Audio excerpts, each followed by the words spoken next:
What's going on, guys? Lifted Good Zombies here, back with another Pogo video, and in today's video, guys, we are talking about the upcoming Halloween event, because yes, there have been some leaks so far regarding this event, so I'm going to talk about that in today's video, and also talk about what was featured last year and make comparisons and predictions as to what could be released this year for the Halloween event. So first things first, guys, let's talk about what was featured in last year's event. So it was, of course, a two-part Halloween event.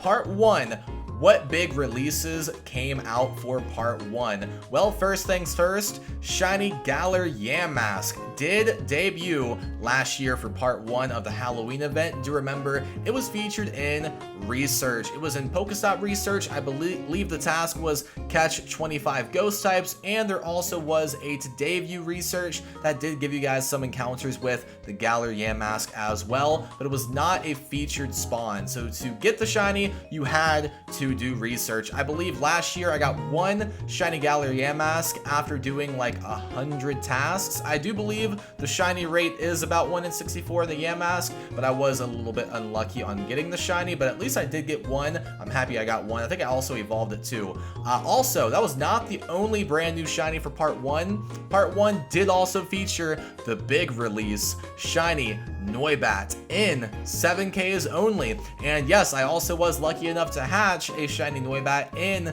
7Ks too. I think it took me like 2 batches last year, I'm pretty sure. I think I got the shiny pretty quickly, but that was the debut of shiny Noibat. And of course, this year we did get the C-Day for Noibat, so I feel like everybody has this shiny in their collection now.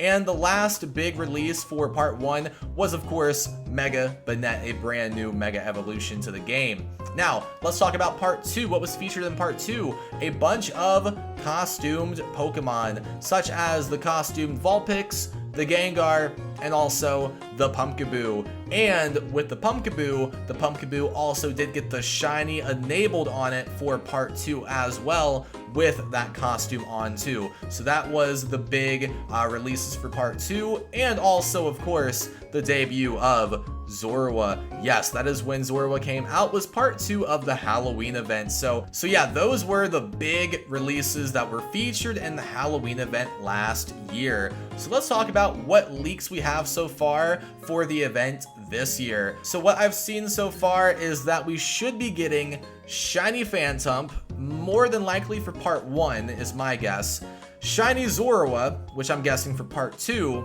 and Giovanni with Shadow Regigigas for part 2 as well, because part 2 does feature a Team Rocket takeover, so it would make sense that Giovanni comes back with a brand new special research, and he is going to have a brand new Shadow Legendary Pokemon. So those are the 3 leaks I've seen so far for the event coming up next month. Now, my predictions as to what's going to happen, I do believe that shiny Phantump is coming out 100%. Zorua, I think it will come out because it did debut for this event last year, so I do think it has a good chance of getting the shiny released this year. I could for sure see that happening, so I am a believer that yes, the shiny Zorua is coming out this year, next month. So stay tuned for that. I think part 1 is also going to feature more research for Galar Yamask. I would say at least Pokestop research. I don't know if they'll do today view research again. I think they might, to be honest. I think Spiritomb is coming back for part 1 as well.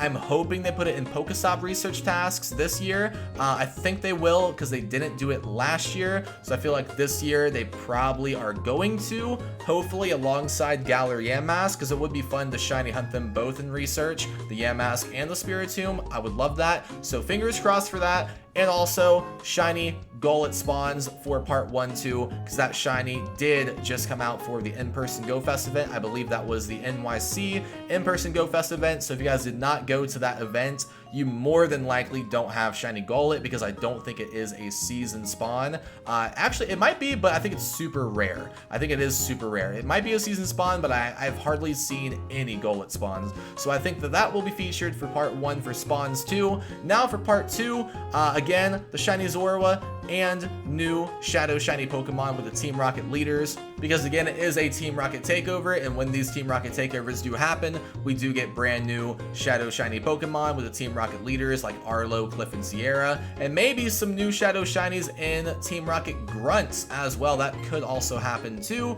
And I think part 2 is going to feature the Shadow Lugia raid weekend. Fingers crossed for that, since that was teased in that one video. I made a video here on YouTube about that too, so I'm hoping that Lugia raid weekend is going to happen.